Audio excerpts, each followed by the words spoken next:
বিকেএসপির দিনগুলোতে নাইম ইসলাম একদিন হঠাৎ বলেছিলেন, আরে এই ছেলে তো ময়না পাখির মতো কথা বলে। আর সেই থেকে শুরু হয় ময়নার গল্প, যে ময়না পাখির সুরেলা গান আজও বাংলাদেশের ক্রিকেট প্রেমীদের কানে বাজে। 2006 প্রতিপক্ষ জিম্বাবুয়ে, বিশ্বকাপের আগে গুছিয়ে উঠছে বাংলাদেশ দল। বাহাতি স্পিন অলরাউন্ডার নতুন নয়, মানজারুল ইসলাম রানা আছেন, মোহাম্মদ রফিক আছেন, আব্দুর রাজ্জাক আছেন, আর ওই 19-এর ছেলেটি, হ্যাঁ, সাকিব আল হাসান ওরফে ময়না, তিনিও আছেন। প্রথমে কোনো বিশেষ প্রত্যাশা নেই। প্রস্তুতি ম্যাচে হাবিবুল বাশার সুমনও বিশেষ কিছু দেখলেন না, কিন্তু সিরিজের শেষ ম্যাচে একটা উইকেট বোলিংয়ে অপরাজিত 30 রান ব্যাটে সবকিছু বদলে যায় অভিষেক ম্যাচে। বাশার অবাক চোখে দেখেন এই ছেলেটা অন্যরকম। সেদিন থেকেই সাকিব দলের অবিচ্ছেদ্য অংশ। কে জানতো ময়না পাখির গান একটা বাঘের গর্জন হয়ে উঠবে বিশ্বমঞ্চে। 2007 বিশ্বকাপের প্রথম ম্যাচ ত্রিনিদাদ, বল হাতে 2 উইকেট, ব্যাট হাতে হাফ সেঞ্চুরি। এরপর 3 বিশ্বকাপের প্রথম ম্যাচেও হাফ সেঞ্চুরি। বিশ্বে একমাত্র এই রেকর্ডের মালিক সাকিব।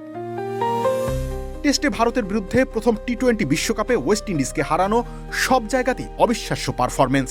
বাংলাদেশের কঠিন পরিস্থিতিতে তিনি সবসময় আছেন। রান করতে হবে, সাকিব আছেন। উইকেট লাগবে, সাকিব আছেন। অধিনায়কত্ব, সে তো সাকিবের জন্য ডাল ভাত। 2006 থেকে 2024, 18 বছর ধরে ধারাবাহিকতা। এমন খেলোয়াড় বিরল। ব্যাটে বল হাতে কখনো কখনো 2 দিকেই বাংলাদেশকে কঠিন যুদ্ধে জয় এনে দিয়েছেন।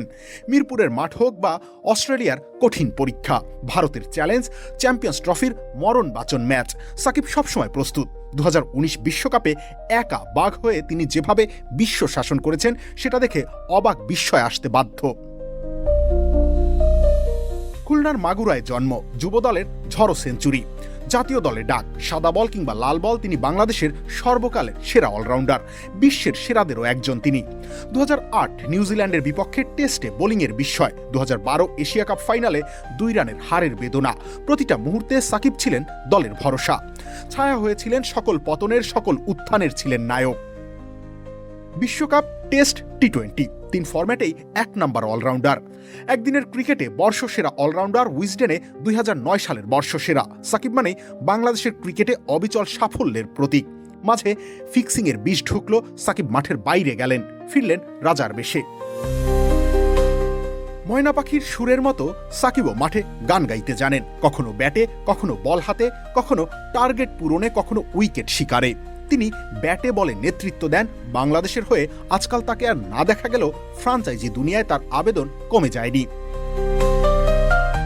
75 নাম্বার জার্সিটা শেষবারে তুলে রাখার আগে আবারও ময়না পাখির গান বাজবে, আবারও বাংলাদেশের মাঠে বাজবে সাকিবের ছন্দ। ক্রিকেটের ময়না, বাংলাদেশের বাঘ শেষ সুযোগ পাবেন কিনা সেটা কেউ জানে না। তবে বাইরের সকল আলোচনা ভুলে এটাই সত্যি যে ময়না নামের মিষ্টি হাসির ছেলেটাই বাংলাদেশ ক্রিকেটের সত্যিকারের বাঘ। রবিউল ইসলাম রনি, খেলা 71।